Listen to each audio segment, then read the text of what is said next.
but in Canada we like to call it restricted court dimension, small area game. So as you can see in hockey they do it, and soccer, which you're much more familiar than I am, are using those trainings, and then it makes you reflect in tennis, okay, what are we doing, okay, to work on all those skills and the benefits.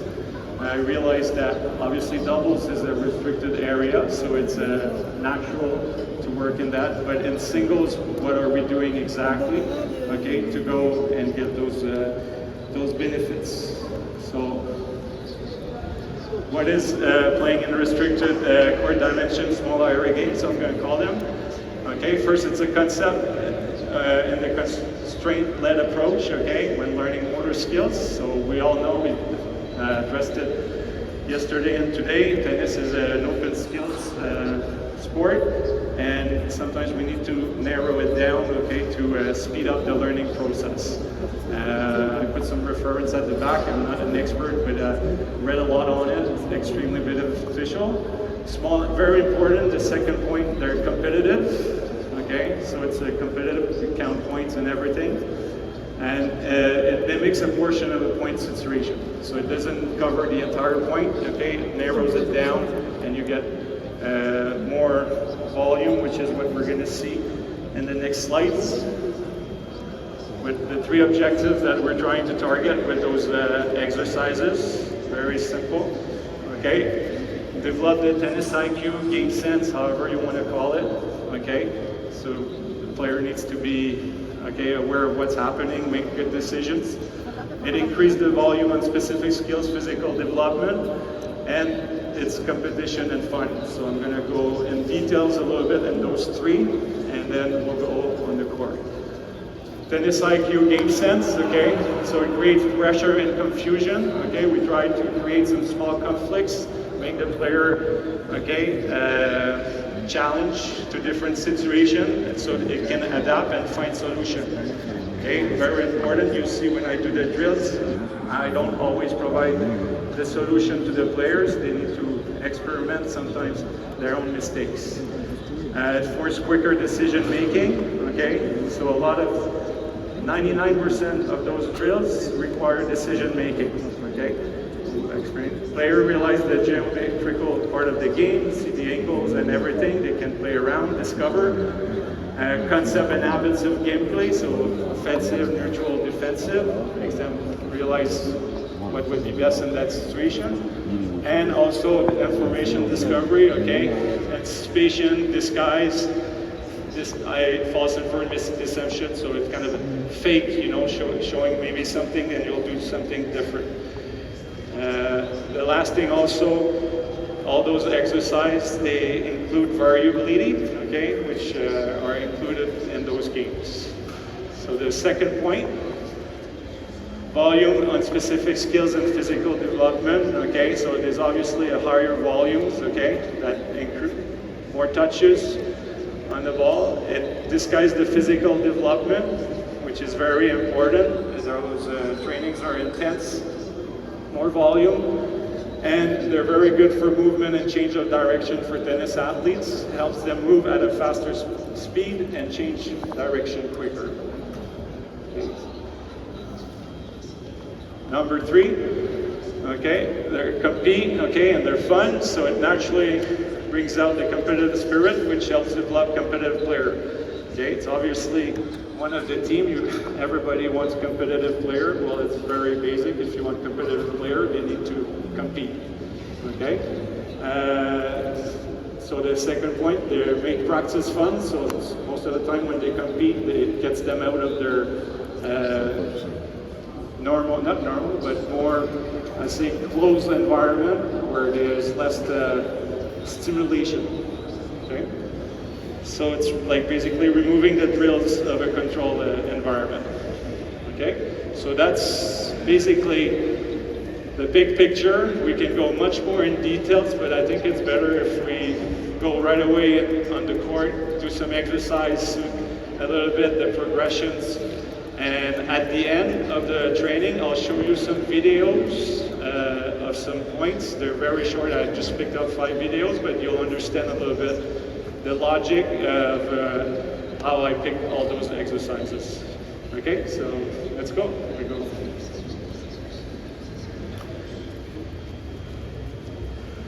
So I'm not going to reinvent. The goal is not to reinvent 1,000 exercises. Out of all the exercises I'm going to do, I'm sure you've seen quite a lot of them, but again, it's really what you want to get out of those exercises and what you're targeting. That is the most important thing. So the first game, okay, you guys are going to play right away the game, the slice game, full court, okay, you all know this game, but so you can start. I'm going to keep talking, so you first ball cross court, only slice, full court. Okay? No volleys this game. Yeah, you can move yourself around, play the point. So, good. See, Nicola's already having a big smile on his face playing this game. Okay, good. 1-0. We'll play a game up to 5. Here we go. So again, why am I choosing this exercise? For me, coming from Canada, we play way too much on hard court and indoors. A lot of our players, keep playing. Play a game up to 5. A lot of players, good, don't know how to slide. So our players at the beginning, we really want them to learn how to slide like this. And don't slide like sometimes they'll put the weight too much in front and they'll stop, you know. Good. So for us, it's a very important drill. Every time we switch from hard court to clay court, we start with a game like this. Good. That's it. You can play. That's it. Discover. We'll do one more and then we'll switch. Want to move that ball just quickly? Here we go. Up. Let's go. That's it. Up. Let's say 2-2. Last point. 3 out of 5. Let's go. Good.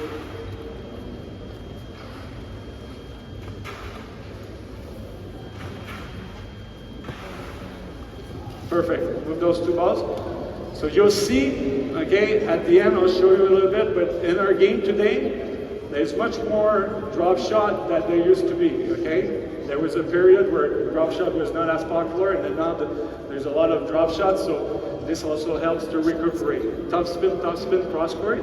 Okay, you play the point right away, okay? You play a game up to 3 on that square, cross court. Here we go.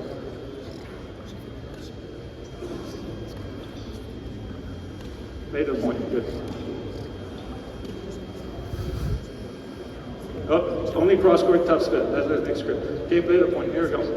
Only, it's because he knows the next drill, that's why. I explained it to him yesterday. Good play. So the reason why I'm having them play out, 1-0, up, again, 1-0. The reason why I'm having them play 2-0, out, 2-0, here. Let's go. 2-1.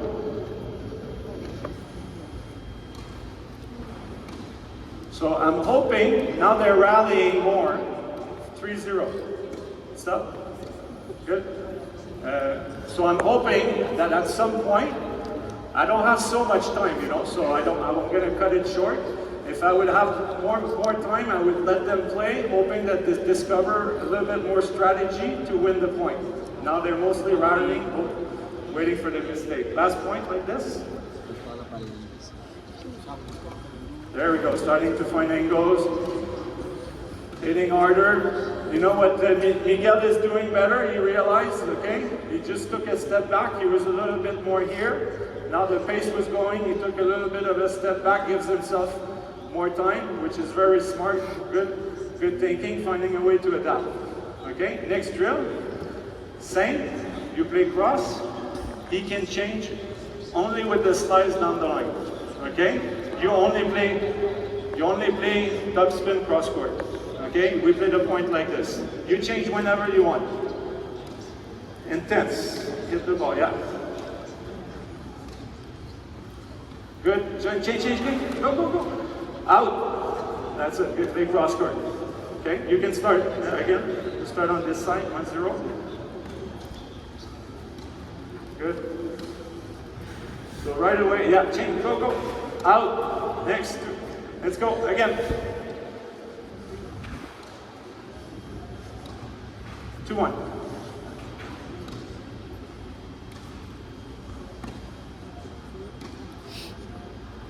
Up, okay. Go, change. Again, that's it. So the reason I'm doing this drill, the purpose of it first is obviously to play the point control, but why I'm asking him to slice whenever he wants. I'm working on this guy. I'm working on Nicolas to be able to see what's happening on the other side. Okay, when he receives a drop shot, he has to see the preparation of his opponent. Okay, so that's what I'm working on. I want him to hit, but also be aware of what this person is, how he's preparing, okay, to be able to slice and expect a change of direction. That's a little bit the purpose of this drill. Okay, we'll do one more. So it's about reading the opponent. Good. Oh, there we go. Good. So he could technically have sliced again down the line, you know, if this other person adds it. So now we're still. Good.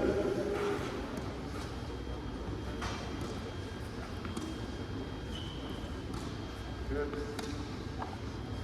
Perfect. Out. Beautiful. Okay, so this is very good. At least, you know, they're being consistent, and we're seeing some rallies. As they get more comfortable, they probably would hit harder.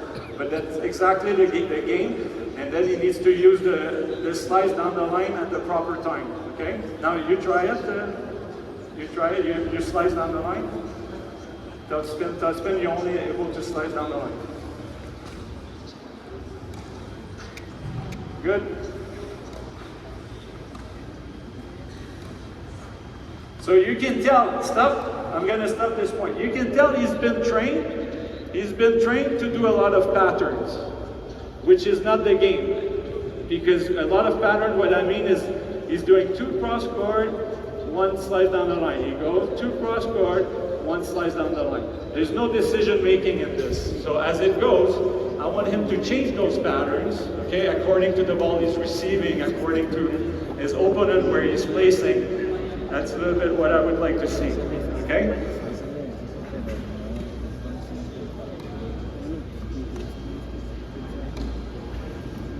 That's it, 3, good. Wait for the moment. Oh, good disguise there. See, right away, he'd already disguised to fool his opponent. Very nice.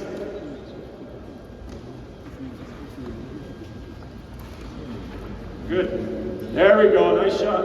Good, perfect. Now, that's exactly what I was looking for. Good adaptation, okay? Remember what we talked about, tennis IQ, okay? Discovering, now we're starting to have some good volume as well. Now both of you can change whenever you want, okay? Top spin, if you slice, it's down the line, no drop shots. Play game up to 5, here we go, 0-0. We need to compete. Up, 1-0 for Nico. We start on the back end this time.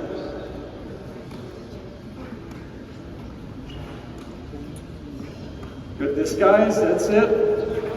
Out, 2-0, 2-0. Here we go. You can change too, if you want. That's it, there we go. He's going back. Nice, 2-1.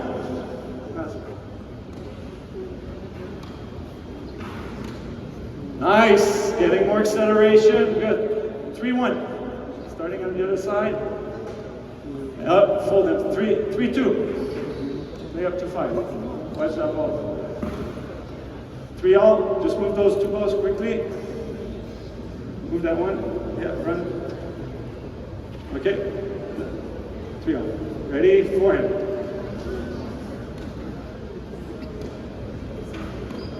Good. Excellent. Get some angles down the chip down the line. Then he goes top spin cross. Beauty.